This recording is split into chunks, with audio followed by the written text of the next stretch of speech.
Last पैसे की वजह से नहीं दे रहे थे सरदार जी।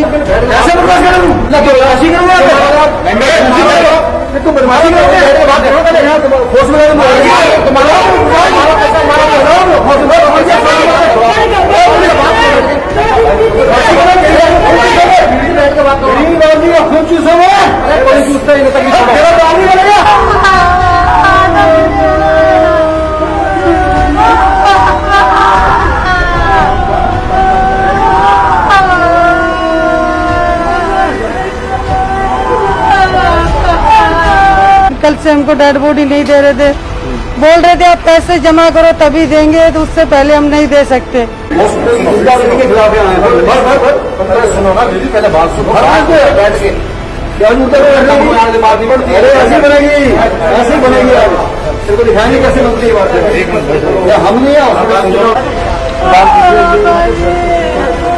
एक गरीब आदमी कहाँ जाए, वो किससे मांग करे, किससे गुहार करे।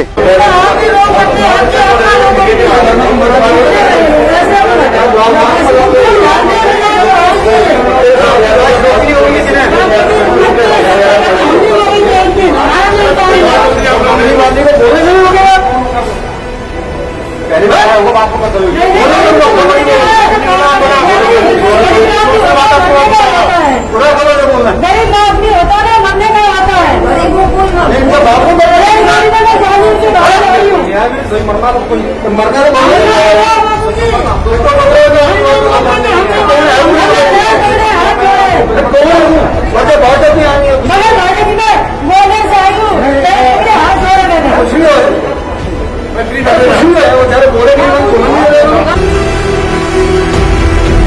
कैसे लाए बाबूजी, हमारे पिताजी मर गए, हम क्या करें, कहाँ से लाए बाबूजी। बहुत गरीब है, हमने पैर तक पकड़े यहाँ पर, लेकिन कोई हमारी सुनने के लिए फरियाद तैयार नहीं है।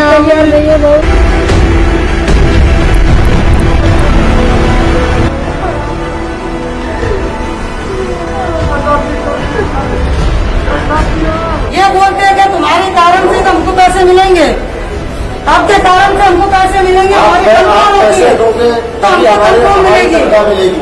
हमारे गरीब आदमी हमारे पिताजी मर गए, पैसा तनख्वाह देते हम उनको कहाँ से इनकी पूरी करने के लिए पैसा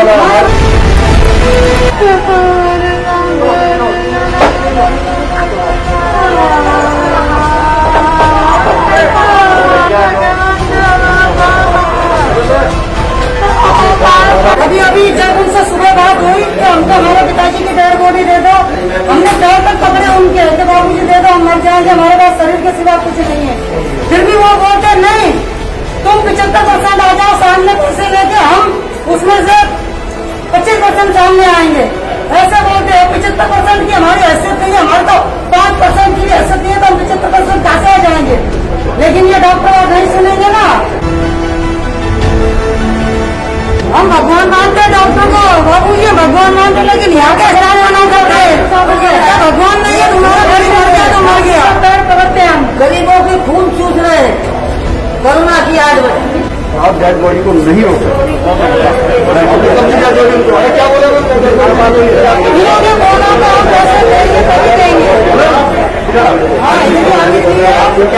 ये बात हुई है, जब आप अगर 75% हमारे को दोगे तो ही आपको जैसे हम आगे बढ़ेंगे, ऐसी बात नहीं। यही बात ऐसा नहीं हुई ना, बाड़ी दो यही बात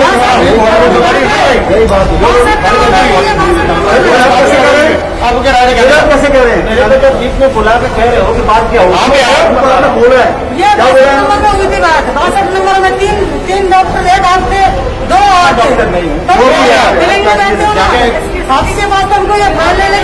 आगे। सरदार जी आपने भगवान बन के हमारा मदद किया है, आप हमारे लिए वाहिगुरु का रूप बन के आए, सच्चे पातशाह बन के आए हमारे लिए, हमारे पिताजी के लिए, गरीबों के लिए आप भगवान बन के आए।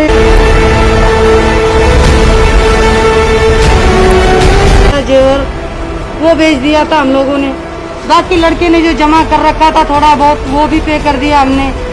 अब जो लड़की 2 थी, हम एक, मैं एक, हमारी दूसरी बहन, उन्होंने भी थोड़ा बहुत जो हमारे भाई ने, पिताजी ने शादी के टाइम पे दिया था वो भी हमने बेच दिया। अपना मतलब 4 लाख तक हम पहुँच के दे दिया। अब 3.5 लाख और मांग रहे थे। सब गरीब लोगों को लूट रहे हैं। यहाँ पर हम जब यहाँ आए हैं तब से यहाँ पर हमने 4 मौत देख लिया कोरोना में। अब 5वां हमारे पिताजी है। हमारे पास पेंशन पर जीते थे, तो पेंशन भी बंद है हमारी 2-4 महीने से। पेंशन भी नहीं मिल रही है, हम कहाँ से दे सकते हैं? जितना था उतना किया हम लोग। जितना चंदा फंदा जोड़ के दे दिया हमने जो देना था, अब पैसा नहीं है। पिताजी को हमने यहाँ पर भर्ती करवाया था, तो हम रेगुलरली उनको पैसे जितने हमारे पास जुगाड़ होता था हम देते थे उनको। लेकिन अब हमारे पास 3 लाख रुपए और मांग रहे हैं, लेकिन उनकी डेड बॉडी हमको नहीं दे रहे हैं। लोग बोल रहे आप पैसे जमा करवाओ तभी हम उनकी डेड बॉडी देंगे।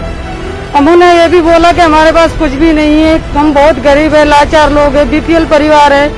लेकिन हमारी ये बात सुनने के लिए होली फैमिली हॉस्पिटल वाले राजी नहीं है, बहुत परेशान है। हम कहाँ से लाएंगे सर? हमारी हालत देखो आप, हमारे पास कुछ नहीं है। जो था अभी तक हमने लगा दिया, अब हमारे पास क्या है? खाली इतनी उम्मीद है कि हमारे पिताजी के शव को ले जाए और उनको जैसे अंतिम संस्कार किया जाए उनका।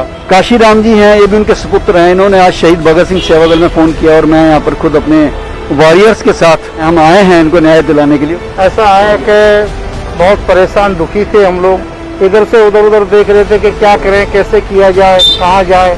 तो सरदार जी का हमारे को पता चला कि लोगों की सेवा कर रहे हैं। शहीद भगत सिंह सेवा दल, वहाँ पर मैं कांटेक्ट किया, फोन नंबर लिए, एनटी जी से हमने बात की, तो ये हमारी मदद के लिए आगे आए हैं। क्योंकि हम तो बिल्कुल यहाँ बिल्कुल कुछ भी नहीं है हमारे पास, बिल्कुल परेशान है। माँ मेरी खुद हार्ट पेशेंट है, इनके पेंशन के पैसे आते हैं वो भी अभी 2-3-4 महीने से बंद है। तो जैसे तैसे करके पैसा धेला जो इकट्ठा करके इन्होंने 2,80,000 रुपए तक तो भर दिए। अब ये कह रहे हैं कुछ मेडिसिन जो है वो भी 1,00,000-1.5 लाख की ऊपर से मंगवाई है सर। वो भी दिया? हाँ, वो भी हमने ला करके दिए। वो लिख के देते थे, वो मेडिसिन हमने वो अलग से ला के दिए 1,00,000-1.5 लाख रुपए की। होली फैमिली हॉस्पिटल जो कि ओखला में स्थित है, इस समय हम खड़े हैं। एक ऐसे जरूरतमंद परिवार के साथ खड़े हैं। इन्होंने अपने पिताजी को इस हॉस्पिटल में दाखिल कराया था।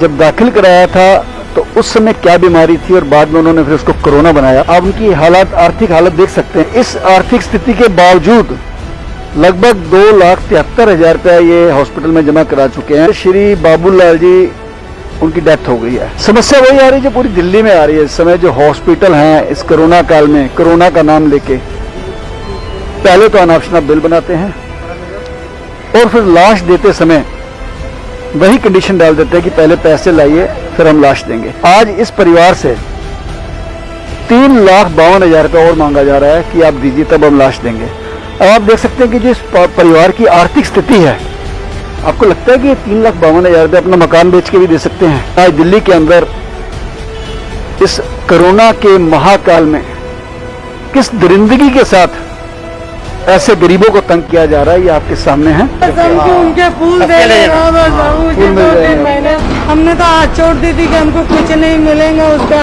लेकिन आपने ये बात बोल के हमारे लिए परमात्मा का काम किया है बाबूजी। आपने डॉक्टर भगवान है, नर्से भगवान है, कोई नहीं कर सकता। लेकिन वो हॉस्पिटल वाले हैं जिन्होंने इस समय धंधा चला रखा है दिल्ली के अंदर, जो भ्रष्टता, जो नीचता कर रहे हैं। आप दिल्ली के अंदर देख रहे हैं, लाशों से पैसे कमा रहे हैं, लाशों से। आपके सामने है एक गरीब आदमी जो जमीन पे सोने वाला है, क्या वो लाखों रुपए दे सकता है? क्या आपके सामने खड़े हैं? डॉक्टर भगवान है, लेकिन इसको चलाने वाले, इस इंडस्ट्री को चलाने वाले सारे चोर है।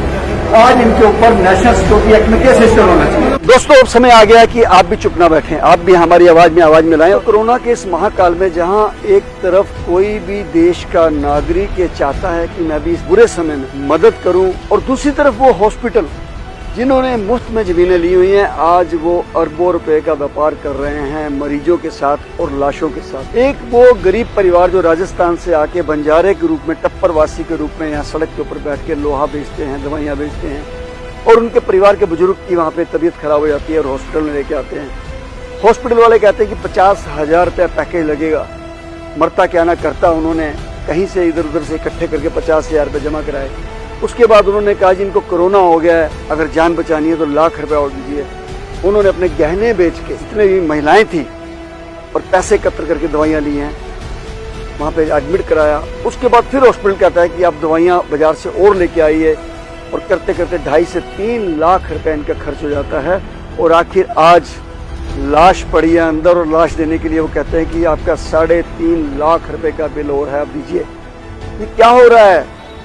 अगर दूसरी स्टेट्स के अंदर बीपीएल परिवारों का मुफ्त इलाज हो सकता है तो दिल्ली में क्यों नहीं? राष्ट्रीय राजधानी पर लोगों की लाश देने के लिए हॉस्पिटल वाले लाखों रुपए मांग रहे हैं। दोस्तों, आज जो मुहिम शहीद भगत सिंह सेवा दल ने चलाई है, हमारे हिंदुस्तान के हर नागरिक से निवेदन है कि आप हमारा इस मुहिम में साथ दीजिए। मरने वाले नागरिक के भी अधिकार है। वैसे ही महामारी से मर रहे हैं, बेरोजगारी से मर रहे हैं, ऊपर से हॉस्पिटल वाले जो फेस्टिवल मना रहे हैं और लाखों रुपए के बिल मांग के उन परिवारों को उजाड़ रहे हैं। और काफी ऐसे परिवार भी हैं जो इस कारण सुसाइड करने के लिए मजबूर हो रहे हैं। तो मैं आपसे निवेदन करता हूं दोस्तों, मेरे देश के नागरिकों, अगर आपको लगता है कि शहीद भगत सिंह सेवा दल ने जो मुहिम चलाई है वो सही है तो आप भी अपना साथ दीजिए, आप भी अपनी सलाह दीजिए, ऐसा संदेश दीजिए जिससे हमारा ये मनोबल बढ़े। जो लोग इस कोरोना काल में नाजायज फायदा उठा रहे हैं उनको कहीं ना कहीं तो सजा मिलनी चाहिए। और मैं तो ये कहता हूँ सीधा सीधा कि उनके ऊपर NS से लागू होता है, नेशनल सिक्योरिटी एक्ट क्यों ना लगे और वो जेल में क्यों ना जाएं। अगर आपको लगता है कि आपके पड़ोसी पे हमला हो रहा है और आप चुप रह जाते हैं